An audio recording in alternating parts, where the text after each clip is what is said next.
John Frullo, happy to have House Speaker Joe Straus on with us. Thanks for coming in today. Appreciate it. Chad, thank you for inviting me. Absolutely. Let's start off talking about how this session is going, and one of the things that we hear from some of your counterparts, like the Lieutenant Governor and the Governor, we hear about their priorities. I know one of your big priorities is obviously the budget. That's the one thing y'all have to do. What are some of your other priorities? Well, the main priority and the one thing, as you mentioned, the one thing that we constitutionally are required to do, the only thing, is to pass a balanced budget. And that takes up an enormous amount of the bandwidth of the session to do that, especially when you have a significant shortfall like we have this time. So a lot of my attention is spent on trying to make sure that we have a responsible budget that balances in times like these where revenues have fallen, but our growth continues. But we do have other some of them are budget related, such as school finance reform. Even though the state Supreme Court didn't direct us to change the system, they said it was constitutional, but they said it was barely constitutional and in need of change. And so the House has made it a priority to address this, and we do have Chairman Huberty's bill, House Bill 21, that will put more money into 95% of our school districts.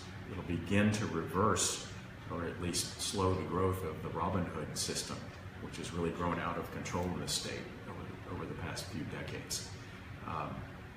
We have made child protection for our most vulnerable young people a major priority, and have actually passed bills on this. That's a common, that is a common priority with the Governor, Lieutenant Governor, in the House. We're making good progress there.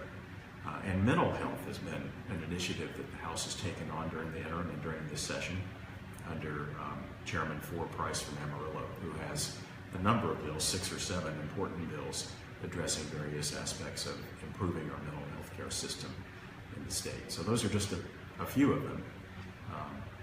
We're at the halfway point of this session, and this is when the pace picks up considerably.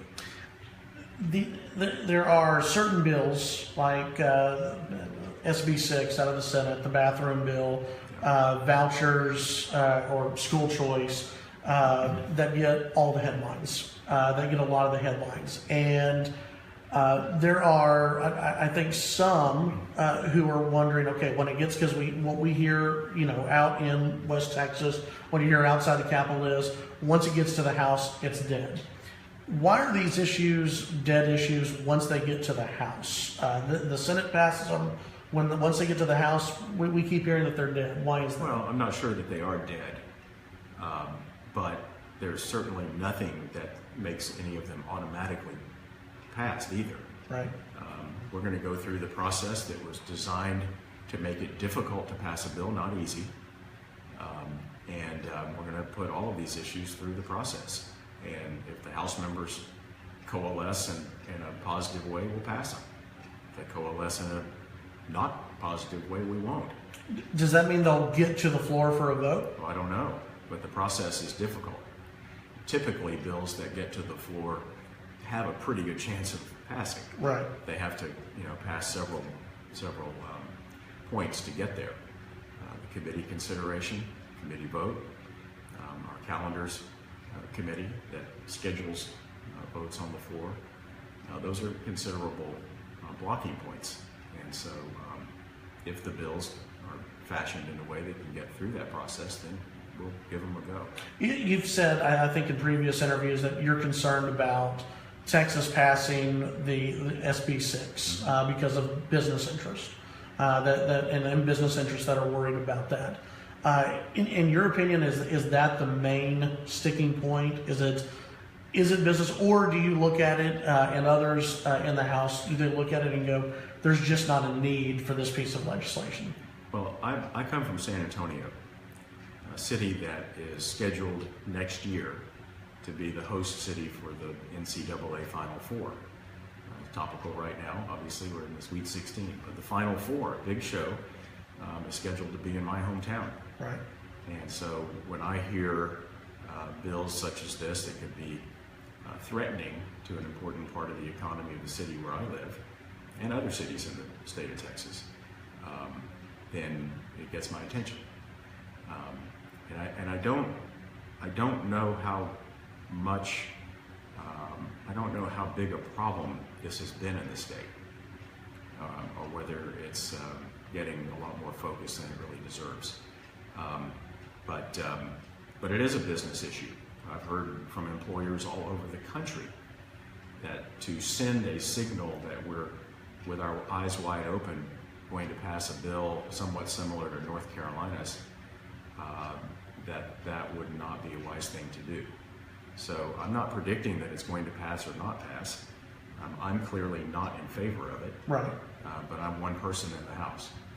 One with some influence. Right. Well, with a lot of influence. And I do hope that we will give real consideration to the consequences of what would happen if we were to pass this on the economy, on the image of Texas and the eyes of people around the country who have looked at Texas very positively over the last decade or more as we built this reputation as the greatest job creator of all the states. And I take it very seriously when hundreds and thousands of job-creating businesses tell us that we should not do this. Let's talk about the budget real quick, which I know we could probably spend a lot of time on the budget. The House version of the budget far apart from the Senate version, which is nothing new, but the two versions of the budget are far apart. Mm-hmm. The Senate and how the Lieutenant Governor speaks, they're dead set on staying on their budget. But there's going to have to be some give and take here, it seems, between the two chambers. How's that going to get done without a special session? And do you think it'll get done without a special session? Well, I hope so. I've been through a number of sessions now where the Senate and the House are not on the same page. And, once the Senate passes its budget, scheduled to next week, then the House will take it up and we'll put our own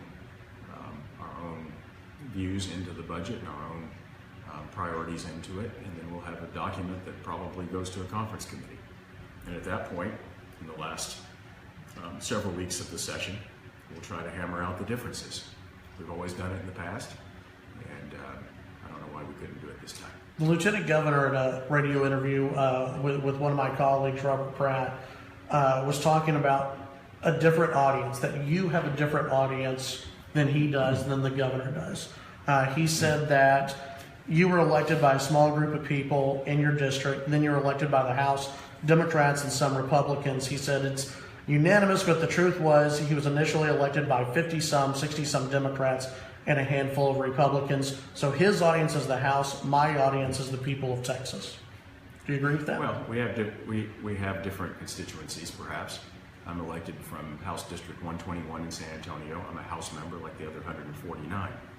But I'm a House member that the other 149 have voted for to preside over the session. I think most of them say that I try to be fair.